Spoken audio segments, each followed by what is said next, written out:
Oh my God, my child failed. I'm a bad mother. Our children to suffer, but somehow the entire process is not healthy. They are scared of their parents, but now they're scared of the children. Little bit of tantrum and then they'll give up immediately. Because Indian culture, Indian parenting also includes grandparents. But the moment you try to blame them, they'll become defensive. We talk cricket, we talk porn, we talk everything, but we don't talk emotions. To start this conversation, I would like to first of all throw a question here to both of you. Respect or fear? What do you think is the Indian parenting style? First of all, why is Indian parenting style so unique? Like, they are really making memes about it. And they're talking of how Indian moms and Indian dads are like this guru, savage people probably. How is Indian parenting style so unique? And then do you think somewhere or the other there is a respect versus fear, which is also in the parenting style? So I open this to both of you, whoever would like to start. So whenever I hear this question, the first thing that comes to my mind is our generation. Most of us, we had a fear-based relationship with our parents. We never used to say no. We obeyed them without any questions. We never held any kind of boundaries against our parents. For us, they were literally gods. Yeah. And somehow in this process, we confused fear with respect. Okay. And which is why today we are so conscious that we don't want this same weak connection with our kids. Right. But due to all this, we have gone to the opposite side of this equation. Previously, we used to fear from our parents, but today we fear from our kids. Yes, it's true. We cannot say no to them. We just a little bit of tantrum and will immediately give it away. You have a fear in any relationship, that connection, you will never be able to build that connection. Got And it. if you don't have that connection, fear is respect is lost. Yeah. I also think respect is something you learn mutually. Like when parents respect the child automatically learns respect. It's not something that you can respect me. It doesn't work that way. Yeah. Right? Respect can So never be when demanded. parents respect children, when they do not, humiliate the child, they do not abuse the child emotionally, and they treat a child with respect, however small the child is, the child automatically learns respect. Like what you said earlier, that yes, today the Indian parenting has polarized because we have a generation of parents who have been brought up by fear-based parenting. Now they want their children to not be like that, and hence now, like she said, they are afraid of the child. They are afraid that They're child. afraid of disappointing the child. They are afraid of the child's difficult emotions. They don't want the child to cry. They don't want the child to be hurt. They don't want the child to be disappointed. They don't want the child to hear a no. And so this is a sandwich generation, I think, at some point. Yeah, of Like she said, they are scared of their parents, but now they are scared of the children also. Yeah. So basically, there's this thing that if I was probably raised with that silver lining of be fearful, now I don't want to pass that on to my child. So I'm just giving them all the kind of leeways, maybe not even addressing the important So if you emotions. see, as per research, there are these 4 parenting styles, right? Which I've mentioned in my book. Authoritarian, that is what the previous generation grew up with. My way or highway. Yeah. No questions asked. Yeah, no arguing. I don't even want to hear your point of view. You just have to do what I say. Yeah. The other is what we are seeing today, permissive or too gentle, where, the child decides everything. The parents are like, you are my friend, you are my bum chum, you do what you want, we all listen to you. And the worst third part is they neglectful. assume that they are doing gentle parenting. So there Actually, is it is permissive parenting. And then there's neglectful parenting where you are just providing for the child, but there is no emotional connect, no involvement. Yeah. The best is the balanced parenting style, which requires the parents themselves to be self-regulated and balanced, and you can do the balanced parenting. So that's what also strikes to me, is because the Indian culture is so unique, where, like you said, that parents are equivalent to God. and that is what we have been raised with. And somewhere or the other, unfortunately or fortunately, God has been positioned as this fearful entity that you should be fearful of. So similarly, you go like, okay, I need to also be fearful of my parents. But like you're saying that now parents are like, don't be fearful, I'll accept anything and everything you say. So how does a parent understand what is the right balance of respect as well as fear? Like you can't allow the child to do everything, a little tantrum. So see, for parents, when it comes to the, how do you find the balance between when to draw the line and when to be firm? That is precisely if the parents are themselves not carrying trauma imprints. If the parents are themselves impulsive, they are dysregulated, they are violent, then they have bouts of guilt, then they are crying and feeling ashamed, oh my God, why did I do this? The child automatically learns that this is how it is. Yeah. So self-awareness for parents is very important. And the second thing is that, Indian culture is very unique. When you started this conversation about Indian parenting is very unique versus Western parenting. Western parenting ki books jo hai, for Indian parents, a lot of it is not relatable because Yeah. Indian culture, Indian parenting also includes grandparents. Yes. Indian It's a parenting village. includes It's Masi, complicated. Bua, Yeah. Mama, everybody, right? So you cannot really. So when it comes to respect versus fear, that boundary, healthy respect is necessary, healthy fear is necessary, but anything that goes into extreme is not okay. So that balance is what is important. And for a 5-6-year-old, you can't teach, but like I said, what you practice, they are observing you and they are doing You have it. to model that behavior. You have to model the respect. So how does one, like you used a very important thing, say model. So if I am a mother of a 10-year-old, what's that one modeling of behavior that I should definitely put across to my child? I'll explain this through a very simple example. Let us say I'm on a phone, Yeah. I'm doing something not that important, and my son comes to me. He says something. I'll immediately put my phone aside and I'll Okay. first listen to him. Okay. This simple gesture will communicate this thing to him that I value you, I respect you. And sometimes I'm busy. I'll just take a moment. I'll say, just give me 2 minutes. This is really important. Just 2 minutes. And he'll wait for me over there because he remembers last time मम्मा ने बोला था तो ऐसे हमेशा अगर वही pattern चलता रहा, so he'll not trust me, Yeah. right? So okay. So that's very basic. and right? And I think you think- need to correct also child. So if Okay. your child is, disrespecting you, a 5-year-old, and you don't do anything about it and say, okay, I'm a cool parent, then that doesn't work. See, a 5-year-old has to be taught. ऐसे बात नहीं करते. Yeah. Can you talk nicely? Can you Yeah. talk calmly? I'm listening. I will listen, provided you talk with respect. अभी ये चीज अगर आप 5 साल के बच्चे को reinforce करोगे तो वो समझ जाएगा. I agree with this, but before this step, I have one more step to add. Okay. Sometimes kids don't intentionally disrespect you. Yeah. Okay. They are going through a lot of emotions, Really? A 5-6 Yeah, year-old? yes, Yeah. yes. Their prefrontal cortex is not yet developed. Yeah, of course. They don't know how to express or verbalize their emotions. Hence, they throw a tantrum. And we assume that this is disrespect. The first, what I'll do is, I'll first empathize with the child. I'll regulate the child's emotions, and then I'll correct the behavior. This is not how we should behave. Right. So behind most misbehaviors, there is usually an unmet need of the child, Yes. which parents need to understand. Because parents को लग रहा है बच्चा जानबूझ के ये Attention. कर रहा है, because just to मुझे humiliate परेशान me, करना मुझे है. परेशान कर रहा है.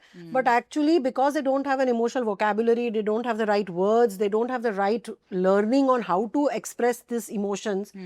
They usually do it the easiest way, which Yeah. is breaking something, throwing something, throwing a Something tantrum. drastic. हाँ. And then, so like she very beautifully said that we have to first recognize that इसके पीछे का reason क्या हो सकता है. Child is not born to disrespect you Yeah. and humiliate. Absolutely. But do you think, you said a child has emotions and the child is not able to express it, but हम बड़े लोग भी कहाँ express करना जानते हैं? This is so Right? true, Asta. This is We so ourselves true. are not, like you said, We are not learning. self-regulated. We were not taught We were emotional not taught this. vocabulary. Still learning. Yeah, still Especially learning. with men. So I'm interviewing a lot of men Absolutely. these days for my book, and all the men across the board said that none of us as boys or as teenagers have ever had any conversations on emotions. अगर गलती से एक लड़का emotions के बारे में बात भी करता है तो उसकी सब मजाक उड़ाते हैं. So we Yes. talk cricket, we talk porn, we talk everything, but we don't talk emotions. Correct. They have Across the board. normalized suppressing emotions. Yeah, that's just a Matlab, very it's general- supposed to be very Yeah. weak Yeah. and very girly thing. Yeah. So it's Actually, not supposed to be. suppressing the emotion and not talking emotion is also something, because when I was growing up, that was not a thing in my household as well, you know. It Correct. was, my routine was school se ghar aao, khana khao, khelne jao. There was no time where I was sitting and talking, and I would say thanks to social media, all of this has come into my vocabulary now. I understand that I need to express my emotions for somebody to understand what I'm going through. So even in parenting, this comes across. Yeah. So girls also generally talk about their problems with their girlfriends. Yes. Boys, I ask them, I've interviewed so many men, boys don't talk about their problems to the best friends also. Yes. So sad. So when they become parents, they are they don't, even they want to connect to their children and spouse, they are unable to do it because they simply don't know how to. Yeah. So maybe one thing what we can do is, through this video, maybe maybe your father is out there who's not really talking to somebody, who's not really expressing it, but just throw a little tip for that father. And I'm only talking about fathers because we say Please that be men don't know. vulnerable. Okay. It's okay to tell your child that you're hurt. It is okay to tell your child you're sad. It is okay to tell your child, hey, you know what, I'm angry. So I'm just going to take some time off and work on my anger. It's okay to be all of that. It's okay to be grieving. It's okay to be crying. You know, because till you don't do that, your children feel that these are not acceptable emotions, and then they are going to hide them from you. Yeah. So basically show your own emotions to the child. Yes. So that they definitely Then children say, start "Acha, accepting okay, it. this is sadness. Okay, this is anger. Okay, this is Yeah. so." So don't... And label the emotion. Yes, Okay. give them Label names. Label the emotions. Right. So basically I'm call angry it right out for now. what I'm it is. sad. Yes. Yeah, and it's okay to also let the child know that you don't have to be this happy father all the time, that jiggy So that's what father I was. all the time. It's the first question that you asked about the godfather parents. Yeah. Actually, parents have to be humans. Then they can be best parents. The Yeah. moment they try to be gods means they have this attitude that we are above, children are there. We know better. They don't know anything. Yeah. You know, we are right. They are wrong. They say sorry. We don't say sorry. I think parents need to come down to the level of saying, okay, well, we are also equally damaged Yeah. human beings. We have our own wounded inner children parts in us. And This actually brings me to a very important question that I wanted to throw to both of you, that have you in your practices, through your conversations with people, noticed that there are people who are carrying their own childhood traumas and now just passing it on unknowingly to their children while they are raising one?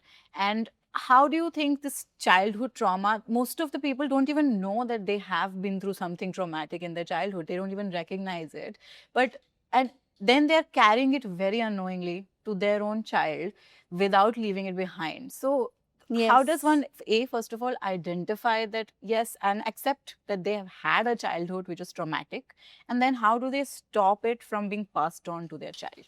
so this How is can a that whole happen? chapter in my book, Okay. The Cycle of Trauma. Yes. Right? So as a parent, when you find yourself dysregulated, when you find that you are at small things getting triggered, you have a lot of guilt because you just lost your cool, Yeah. or as a parent, you have read 100 parenting books, but when in those emotionally charged moments, all the gyan is out of the window and you are getting triggered, you are getting reactive, that is when you know that you need to delve deeper into where it is coming from, right?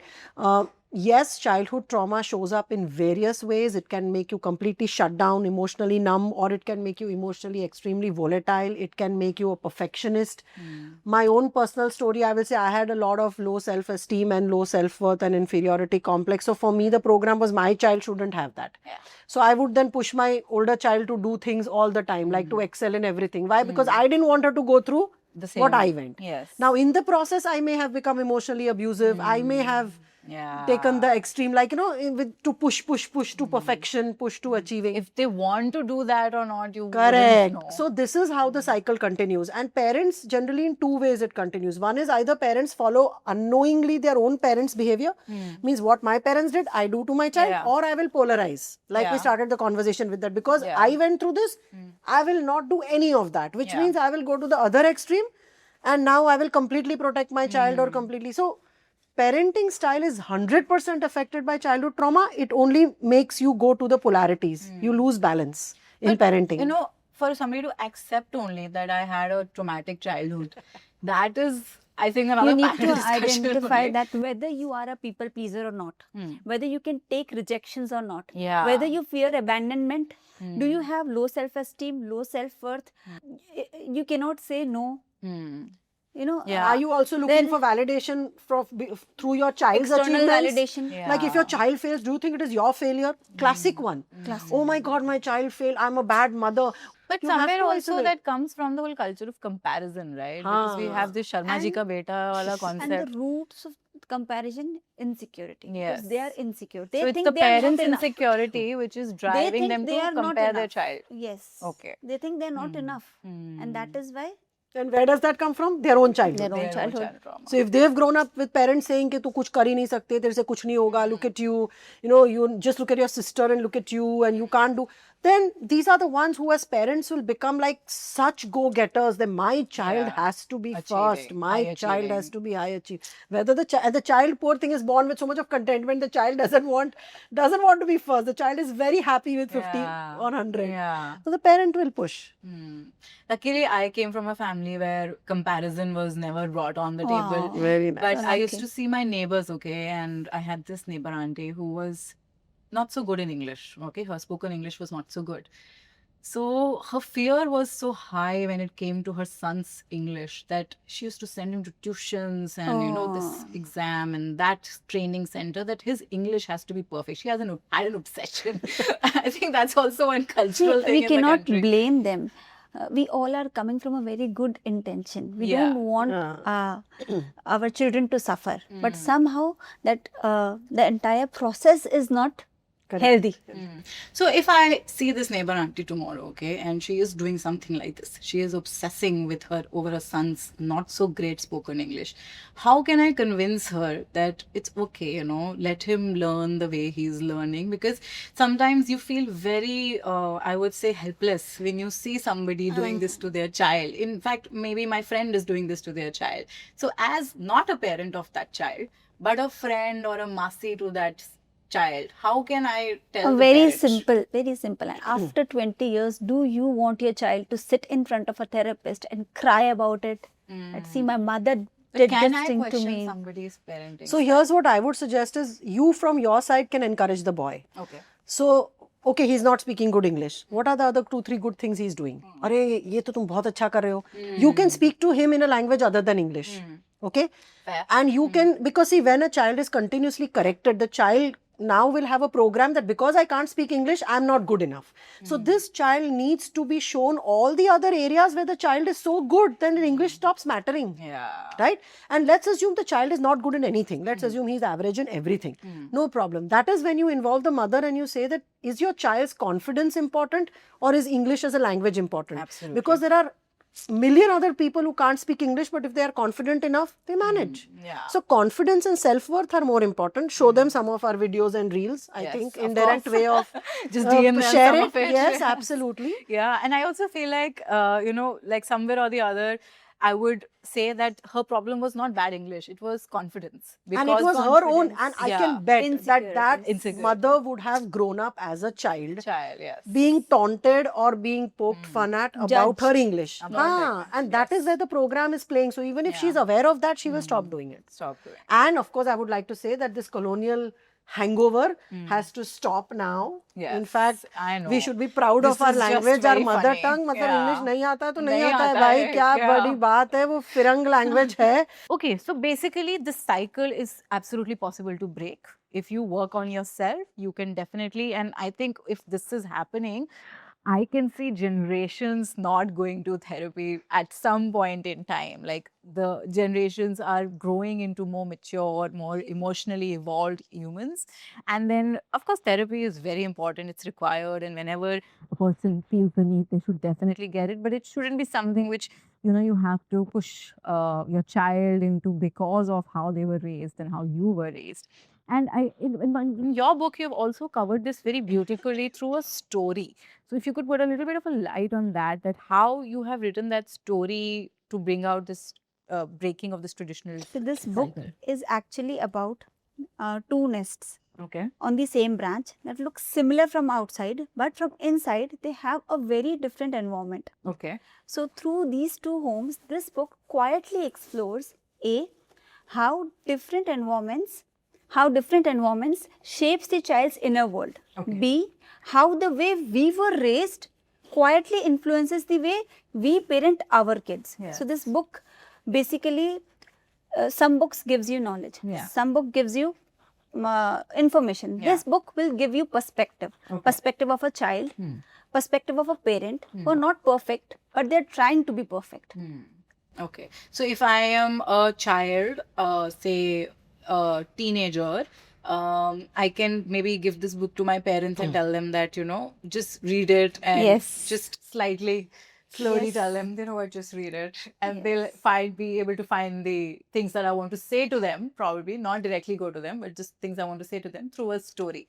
And then hopefully they can break that. The Actually, when best part things are about this book is it will not judge a parent. It will not make them feel bad about themselves. Okay. It's not like black and white. We all are different shades of grey. I am not white. You're not black. We all are different shades of grey. Right. And this book beautifully communicates that to a parent. And when you, as ma'am said earlier, when you do not blame your parents, they come into this mode wherein they receive the information. They try to learn and unlearn. But the moment you try to blame them, they'll become defensive. I have not done anything wrong. So always any message communicated through a story or a metaphor always works because the defenses are down that time. Correct. Thank you. So that really would work. Absolutely, that's so true. And I believe both of these books is something which not only give you the direction on how you need to parent, but also will help you express yourself to others, to your own parents, get over your own childhood trauma. The last chapter in my book is on self-regulation techniques. I've actually taught the techniques in the book, which every parent can do, and they can also teach their children as young as 5 years old. Okay. So the self-regulation techniques that I have mentioned are the practical to-dos. So it's not Give just me an example of a small technique example. That simple I can humming. find. Okay. Based on research, published evidence, that if you do about 25 rounds of humming, how it brings down your heart rate, how it brings down your, your sympathetic nervous system activation, how it improves concentration and focus. And research has shown that it can bring down anger and all of it. So if parents if my child is in a, sorry, I'm interrupting, but if my child is in a superstore and throwing a bat tantrum and I just want to, get home, tell them, almost, and those moments parents go crazy and it's in front of everybody. Can I use this Yes, technique so you can at that just time? do either deep breathing or humming. If it's a public place, you don't want to hum, you may just do the abdominal breathing that I've said. That will instantly give you the pause. And then once you pause, you can know, okay, from her book, from my book, whatever techniques work for you, you use it. And then you can just keep Correct, practicing and, correct. So make it techniques a- like, okay. guided visualization, self-hypnosis, EFT can be taught to as young as 5-year-olds. So I would say that the last chapter in my book are the techniques, the real to-dos, practical things you can do. Today I'm going to go home and read this. Yes, and you can teach all of them to your children. Yes. And I've seen that as a family, if you do humming, suppose before dinner time, if you know that dinner time is full of chaos and just before you start food, if you do 10 to 15 rounds of all together, there is a cohesiveness, because when you're humming now, the vibrations get into a cohesive frequency. When there is cohesive frequency, they are most likely to be tuned to you. Yes, that's what I also believe. And they will calm down and they will eat. Our emotions are always contagious. If someday I'm very angry, that day somehow even nothing. It will be there. Yes, in yes. The, in the air. It will be there. So will meal reflect times in in the Indian child's families behavior. are most drama time, because all mothers are obsessed about feeding their children the two chapatis, dal, chawal, khana, ye khana. That is when most stress happens. So yes, your child will reflect back your emotions. If and you then are the- calm someday and your child is having a bad day, you'll see that if you stay calm, But that's okay. That I could say is for before teenage years. What do you say for after teenage years? That trauma impact will be significantly reduced by the PCs. And these are 7 experiences, means, validating the child's emotions, exposing the child to social group, basically positive interactions. PCs, they are called Yes, I have positive also read childhood. about this. For every one negative interaction, you should have 5 positive Ah, interactions. Okay, right. To So nullify if I've the scolded them impact of- once, So the child needs to feel belonged, understood. So many children say that no, we have gone through lot of thappads and belt Yeah. treatments, but we had that one nani, that Yes. one dadi who used to listen to me, support me, validate my emotions, and those are the people whose mental health is not as bad as compared to children who had nobody. Nobody. Of course, in India, the village is really the. So I would say that Yeah. please be that buffering adult to any child who is around you. Right. It could be neighbor's Make them child, feel like you safe. said. Make them feel Yeah, safe. it could be a, Yeah. and these buffering adults could be teachers, tuition teacher, coach, neighbor, uncle, aunt, masi, mosi, bua, nani, anybody. Yeah. Anybody. But that presence of that one or two buffering adults has the immense ability to reduce the impact of To nullify that impact. nullify. not nullify, reduce. It doesn't nullify. Research says it doesn't nullify, Okay. but it definitely reduces the Reduces. impact. Of course, that is Yes. also a lot beneficial Yes. in any manner. Yes, So yes. basically, even if you're not a parent, there is still something which you can contribute, and that is what we can Absolutely. bring in. And I feel like that is one of the most beautiful part of Indian culture and Indian parenting, that we are always so connected to our. My sister has a son, and I am so connected to him that I feel like there's some role I'm playing in the whole parenting cycle somewhere by pampering Gujarati him, में by कहते हैं doing ना anything. मासी एटले बीजी mummy, so which Yeah. means mausi is Jaisi. like the ma Mother, jaisi. yeah, exactly. So- So all of us can somewhere or the other learn how to parent right.